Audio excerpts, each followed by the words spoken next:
We've got more preseason football tonight. You can bet it'll get more action than just about any baseball game on the slate tonight. The first of two games features the Patriots and the Washington football team, where both New England quarterbacks reportedly going to see some action. Cam Newton, Mac Jones should see some playing time. The question, of course, then becomes how much time they'll see on the field tonight. That, of course, is up to Bill Belichick. Hadn't said a lot this offseason, but previously stated Cam Newton the guy, so we'll take that for what it's worth. Mac Jones had been wearing number 50 throughout camp, the hoodie's tradition of young guys, but it'll be something within the 1 to 19 range starting tonight.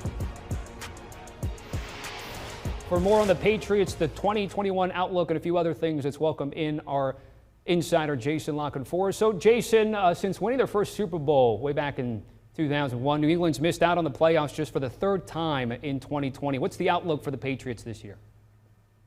Well, we talked about the Steelers the other day. I think it's very similar.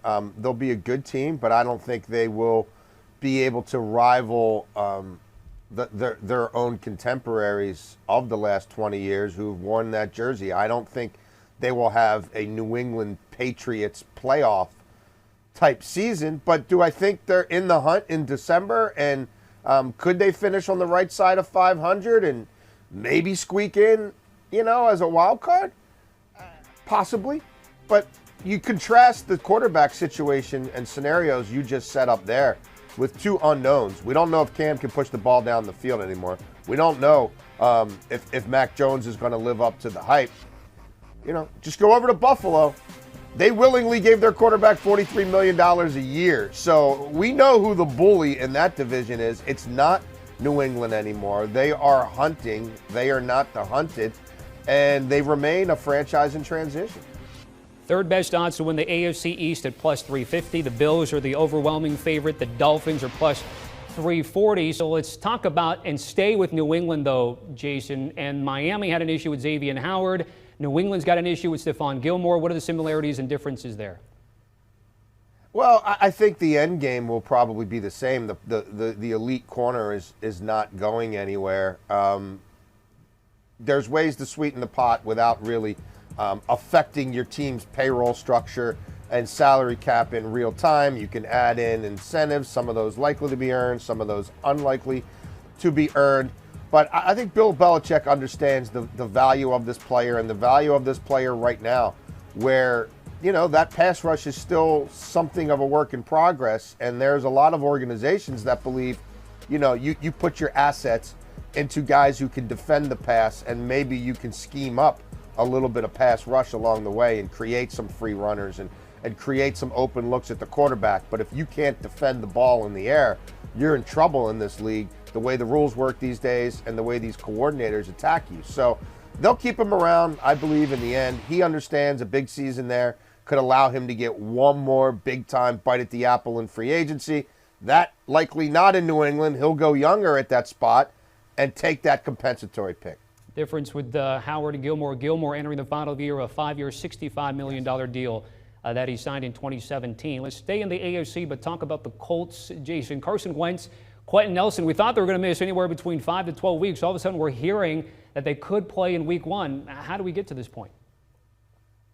Well, I'm not sure we are at that point. Neither of these guys have practiced much. Neither has had a chance to get back anywhere close to a practice field, let alone a full game with all systems go and full contact.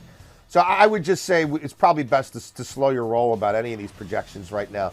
This is not a scenario where, for the quarterback in particular, Carson Wentz, it's not like he practiced, Tommy, for 3 weeks every single day in training camp and then got hurt right before the first preseason game. He's barely done anything. I get that he knows Frank Reich. I get that he played for Frank Reich before. This is not the exact same offense. This is not the same players. So for the quarterback in particular, even if the recovery in terms of being cleared to return to football activities comes in at the lower end of that spectrum, you still want to get in a position where everybody knows each other's names before you go out there and play a regular season game, and one that could be the difference between making the playoffs and not. Does it look maybe closer to the 5 than the 12 when all things are said and done? Perhaps. But I would not go to Vegas right now, to continue our gambling conversation, and put money down on Wentz and Nelson both starting week 1. I'm not buying that. All right, quick follow-up here then. Before these injuries to Wentz and Nelson, what were your thoughts on Indy battling with Tennessee for that division crown? Yeah, I think the Titans are the best team in that division. I think they have the least number of questions, and they have a certain pedigree there where they're kind of good for not, in the old days of 16 games, they were kind of good for 10 wins a year. And does that become 11 or 12 in this 17 games spectrum? Perhaps. I just don't know how you assess Carson Wentz. It's been so long since we've seen him at his peak, and he's kind of not dealt with adversity very well in recent years. And here he is battling another injury. And do they bring in another quarterback because maybe he's not going to be ready for 3 or 4 games and not just 1? And if they do that, does that rattle him anymore? I think that I know they can run the ball, especially when Nelson is there. I know they're pretty good on defense. It's another team that I think is very much in the wild card discussion, but I think Tennessee is the superior team on paper. I think as long as Tennessee can stick to the DNA offensively that they had under Arthur Smith, who they are, their identity, the play action, if the play calling's decent, I think Tennessee's the team.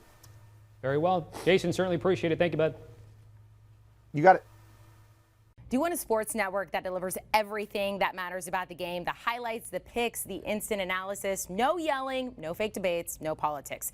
Hit the subscribe button and never miss a moment.